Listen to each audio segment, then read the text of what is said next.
નમસ્કાર મિત્રો, આજે આપણે જોઈ રહ્યા છીએ ધોરણ 8ની પ્રવૃત્તિ નંબર 11.6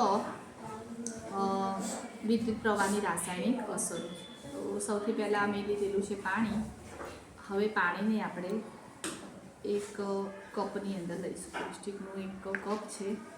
હવે એની અંદર લીંબુનો રસ નીચોવાનો છે। તો હું આમાં લીંબુનો રસ નીચોવીશ। લીંબુનો રસ નીચોયા પછી મારી પાસે છે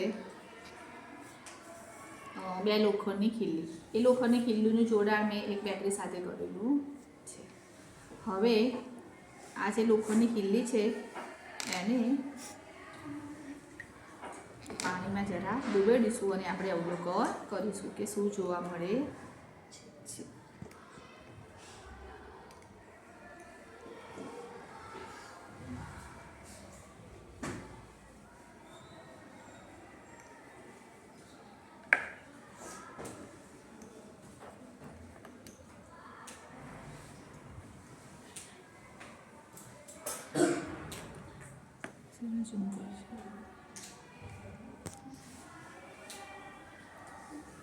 તો આપ જોઈ શકો છો કે દ્રાવણની અંદર પરપોટા દેખાય છે, જે વિદ્યુત પ્રવાહની રાસાયણિક અસર દર્શાવે છે।